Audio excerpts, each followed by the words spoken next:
Hello everyone, agriculture vision के YouTube channel पर आप सभी का हार्दिक स्वागत है। मैं संदीप बेनीवाल। आज अपने इस वीडियो में बात करेंगे 12th क्लास के फर्स्ट लेसन को कंटिन्यू करते हुए मृदा विज्ञान से संबंधित बात करेंगे। तो अपना टॉपिक रहेगा मृदा क्षरण एवं संरक्षण, soil erosion and soil conservation. ठीक है, तो अध्याय 1 का इसका नाम था सस्य विज्ञान, मृदा एवं बीज। ठीक है, इस लेसन पर अपने बात कर रहे थे। अपने सस्य विज्ञान के बारे में पढ़ लिया था, मृदा के बारे में कुछ पढ़ा था, मृदा उर्वरता क्या होती है, मृदा उत्पादकता क्या होती है। अब अपने बात करेंगे मृदा क्षरण या अपर्दन व मृदा संरक्षण।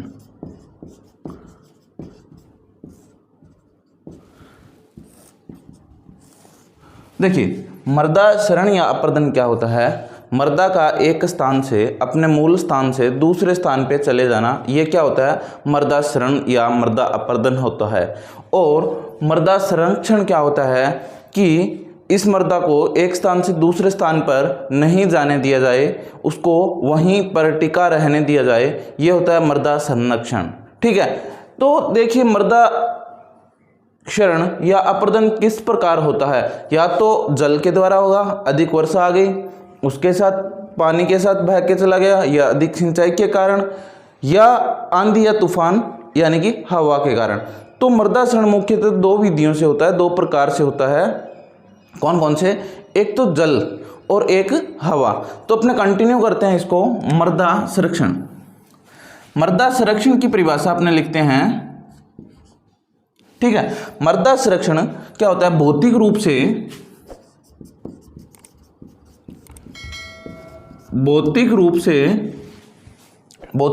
मृदा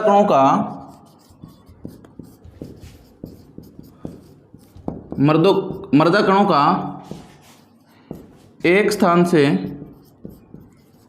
दूसरे स्थान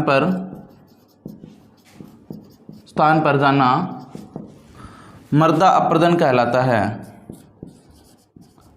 अपर्दन या क्षरण कहलाता है।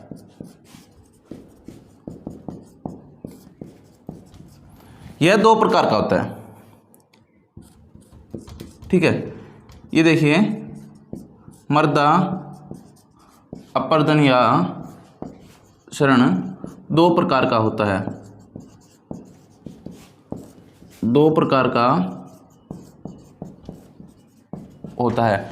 कौन कौन सा होता है देखिए, प्राकृतिक मृदा क्षरण,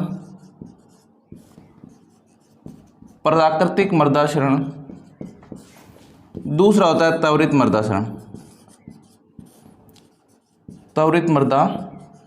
क्षरण। ठीक है, यह दो प्रकार से होता है। एक तो होता है प्राकृतिक मृदा क्षरण और दूसरा होता है त्वरित मृदा क्षरण। तो प्राकृतिक मृदा क्षरण क्या होता है, वायु या जल के द्वारा जब अधिक तेज वायु और जल आता है, उसके कारण जो वनस्पति वाली भूमि है, प्राकृतिक कारणों से, जैसे अधिक वर्षा के कारण या आंधी तूफान के कारण, प्राकृतिक कारणों से जो मृदा का क्षरण होता है वो प्राकृतिक मृदा क्षरण में आता है। वनस्पतियों से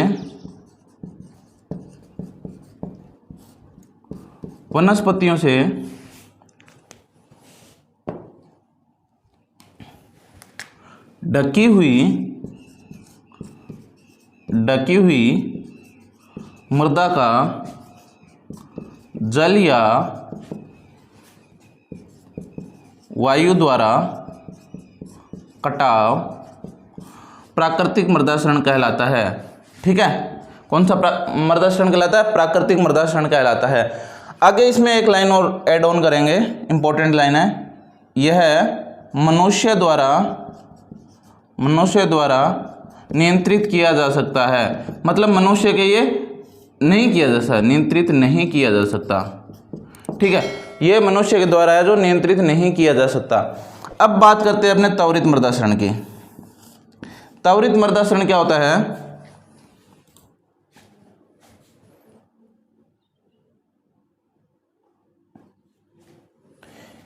यह मानव क्रियाओं जैसे घास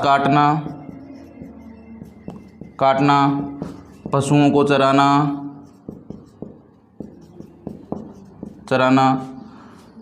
जुताई करना, मृदा खोदना, इस प्रकार की जो कृषि क्रियाएं है, पेड़ पौधों को काटना,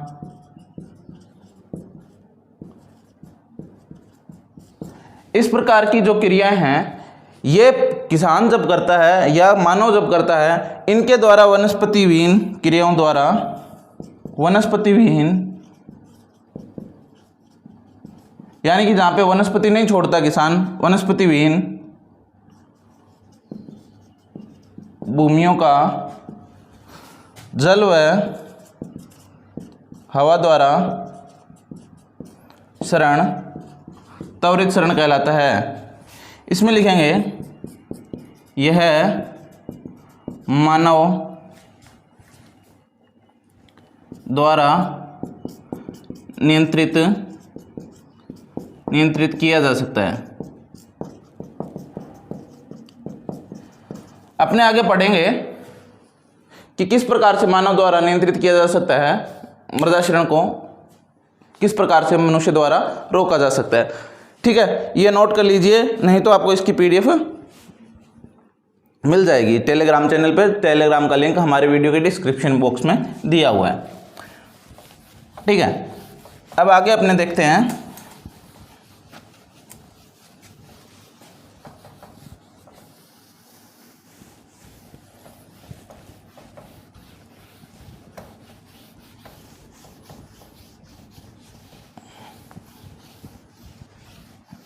देखिए, अब मृदाशरण के कारक कौन कौन से हैं, किस किस से मृदाशरण होता है। मृदाशरण के कारक, देखिए इसके दो कारक हैं। पहला क्या है? जल द्वारा, और दूसरा क्या है? वायु द्वारा। मैंने क्या बताया था? दो ही प्रकार से मृदाशरण होता है, या तो जल के द्वारा होगा या वायु के द्वारा होगा। अब देखिए, सबसे पहले अपने देखते हैं वायु द्वारा। वायु द्वारा, ठीक है, वायु द्वारा जो शरण होगा उसे क्या कहेंगे? वायवीय शरण। वायवीय शरण मतलब जो शरण वायु के द्वारा होगा उसको वायवीय शरण कहेंगे। तो इसकी परिभाषा लिखनी चाहो तो आप लिख सकते हो, अधिक तेज आंधी तूफान के कारण जो मृदा एक स्थान से अपना स्थान छोड़ देती है या एक स्थान से दूसरे स्थान पर जाती है, इसे मृदाशरण, वायु द्वारा मृदाशरण कहते हैं। ठीक है, यह जो है शुष्क व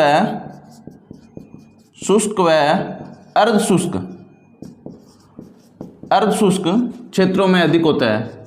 कौन से क्षेत्रों में अधिक होता है? जहां पर वर्षा कम होती है या शुष्क व अर्धशुष्क क्षेत्र होते हैं, वहां पे ये ज्यादा होता है।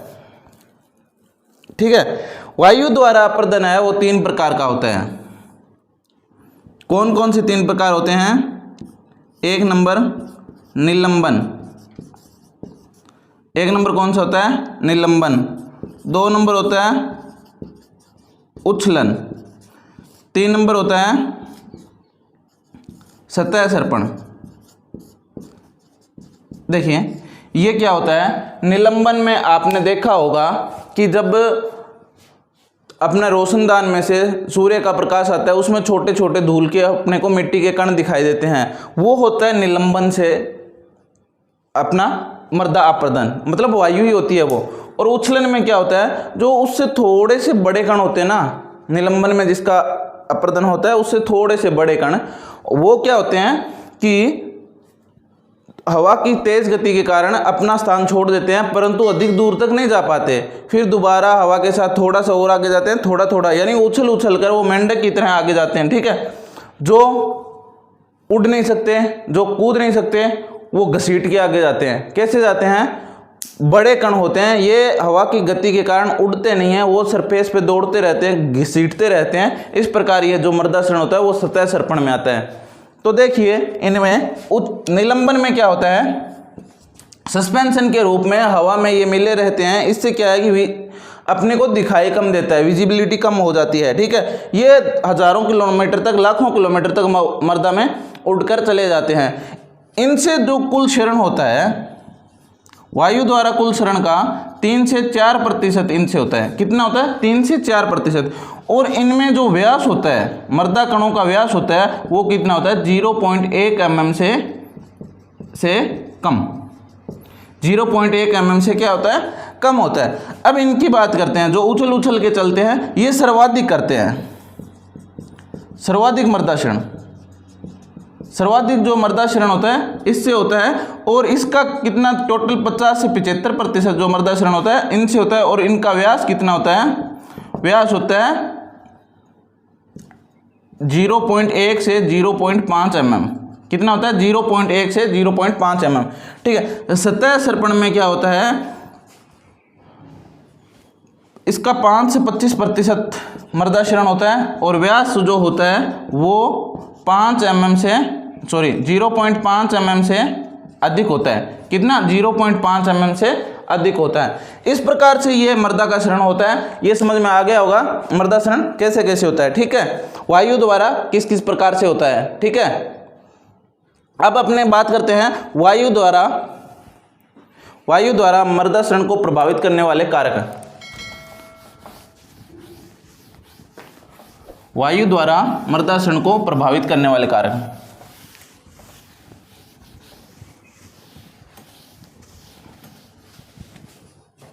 देखिए, वायु द्वारा मृदा अपरदन को प्रभावित करने वाले कारक।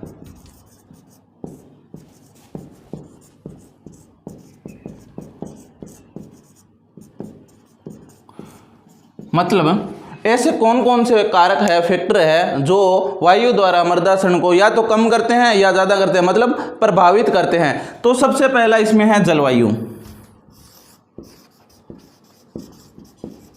सबसे पहले इसमें कौन सा है? जलवायु।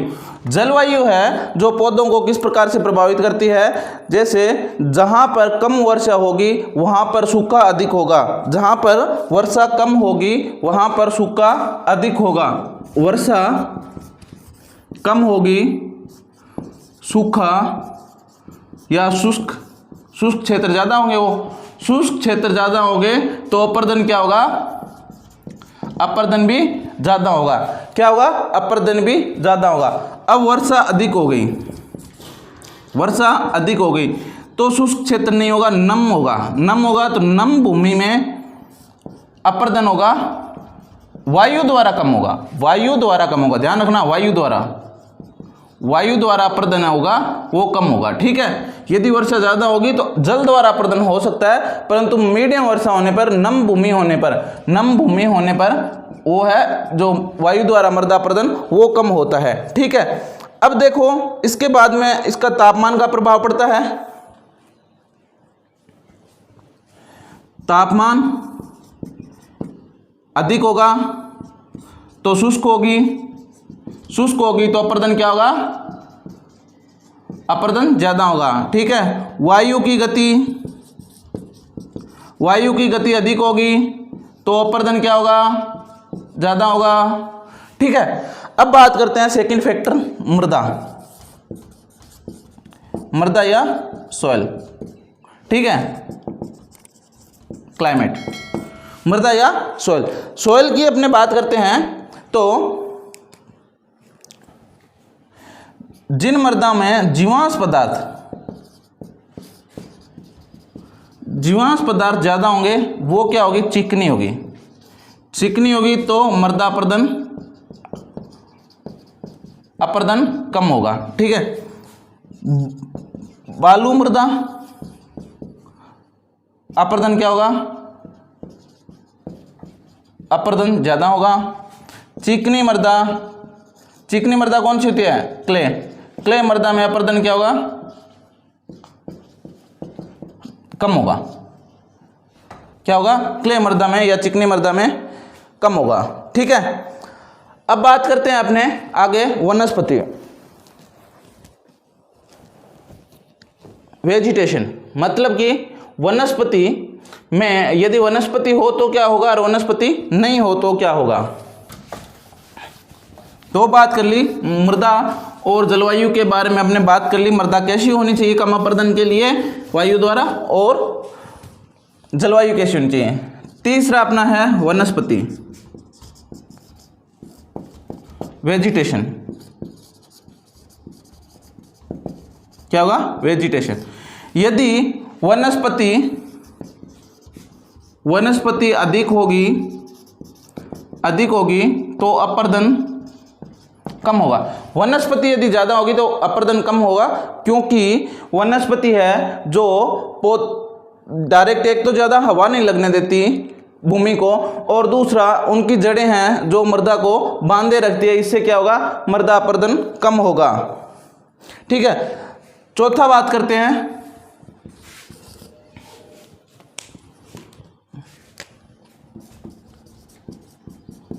स्थलाकृति या टोपोग्राफी। स्थलाकृति क्या होती है, मतलब उबड़ खाबड़ भूमि में। ठीक है, एक तो होती है स्थलाकृति यानी स्थल की आकृति कैसी है, एक है प्लेन भूमि या समतल भूमि। तो इसमें क्या होगा, उबड़ खाबड़ या अंडुलेटिंग सोइल जो बोलते हैं, ऊपर नीचे। ठीक है, तो पहाड़ी क्षेत्रों या उबड़ खाबड़ भूमि में अपर्दन क्या होगा, ज्यादा होगा, समतल में कम होगा, क्योंकि यहाँ पे टोचरी पर वायु लगेगी तेजी से, तो ये क्या है कि नीचे आ जाएगी धीरे धीरे मृदा। ठीक है, और इसके बाद में अपने बात करते हैं वायु क्षरण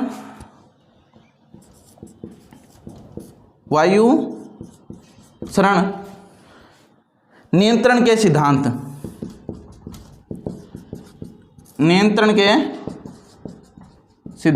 यानी कि कौन कौन से सिद्धांत है जो वायु क्षरण को नियंत्रित करते हैं, कंट्रोल करते हैं। आपने पढ़ना क्या था, मृदा क्षरण एवं संरक्षण। हमने वायु द्वारा मृदा क्षरण के बारे में बात कर ली, अब अपने करते हैं वायु द्वारा जो है मृदा क्षरण होता है उसको किस प्रकार से रोका जा सकता है। तो सबसे पहले सिद्धांत में अपने 1 नंबर लिखते हैं, वायु वेग को कम करके, वायु वेग को कम करके। दूसरा अपने हैं मृदा कण समूह का आकार, मृदा का जो कणों का समूह है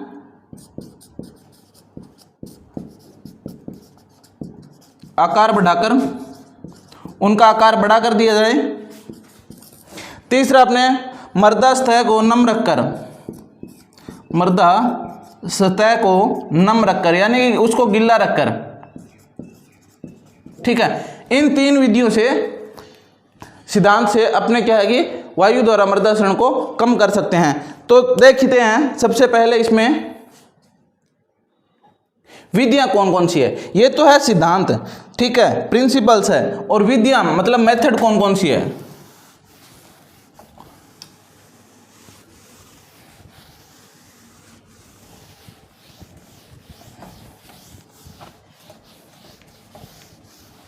अभी अपने देखते हैं कि कौन कौन सी विधियां, वायु क्षरण को कम करने की विधियां,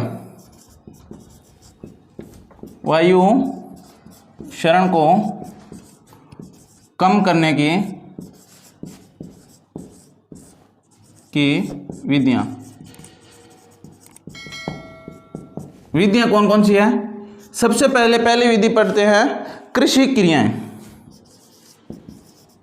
कृषि क्रियाएं मतलब अपने कृषि से संबंधित जो क्रियाएं करेंगे तो इसके अंतर्गत आएगी। तो लिखिए इसमें क्या क्या करेंगे।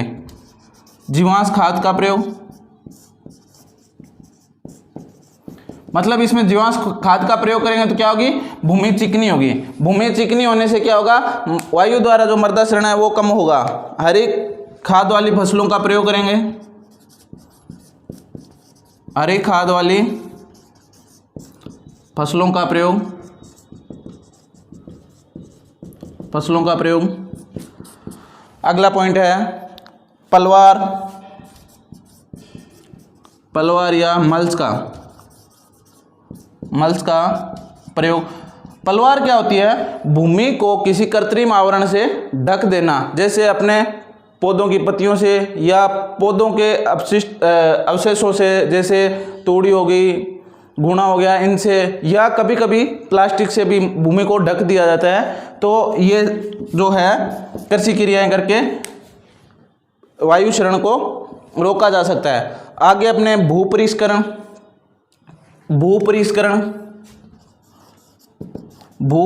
क्या होता है, भूमि की सही ढंग से जुताई करके, भूपरिष्करण सही समय पर करके, ठीक है, भूमि की सही समय और सही ढंग से जुताई करना, ठीक है। उसके बाद में उचित फसल चक्र अपनाकर,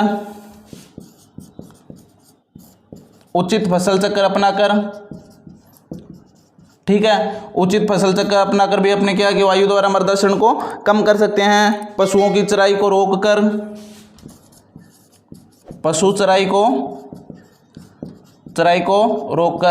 एक तो वो अपने खुरों से क्या है कि जमीन को उखाड़ देते हैं, और दूसरा उनमें जो होता है भूमि को ऊपर से वो वनस्पति विहीन कर देते हैं। अब पहला आपने देख लिया था, अब देखते हैं दूसरा क्या है, वायुरोधी वृक्ष पट्टियां लगाकर।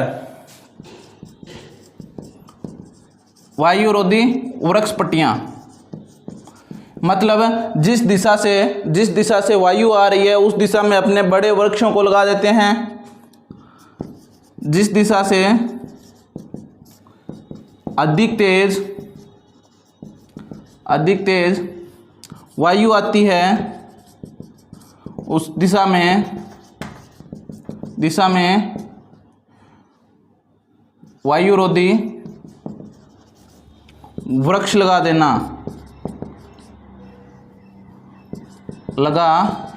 चाहिए। क्या है, जिस दिशा में अधिक तेज बारिश आ रही है उस दिशा हवा आ रही है उस दिशा में वृक्ष लगा देने चाहिए। तीसरा क्या होता है, मिट्टी के टीलों को ढककर,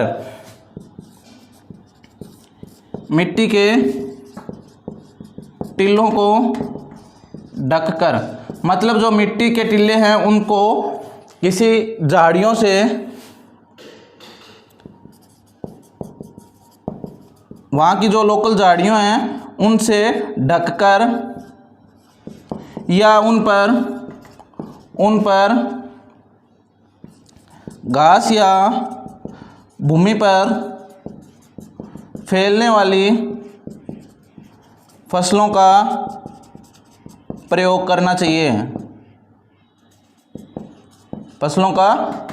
चाहिए। ठीक है, आज के लिए इतना ही काफ़ी है। कल अपने देखेंगे जल द्वारा मृदा क्षरण। ठीक है, जल द्वारा मृदा क्षरण कौन कौन सा होता है। वायु द्वारा आपने देख लिया, मृदा क्षरण है वो दो प्रकार से होता है, या तो जल के द्वारा होता है या वायु के द्वारा होता है। तो जल के द्वारा मृदा क्षरण कौन कौन सा होता है और वायु के द्वारा मृदा क्षरण कैसे होता है, इनके बारे में अपनी चर्चा करेंगे।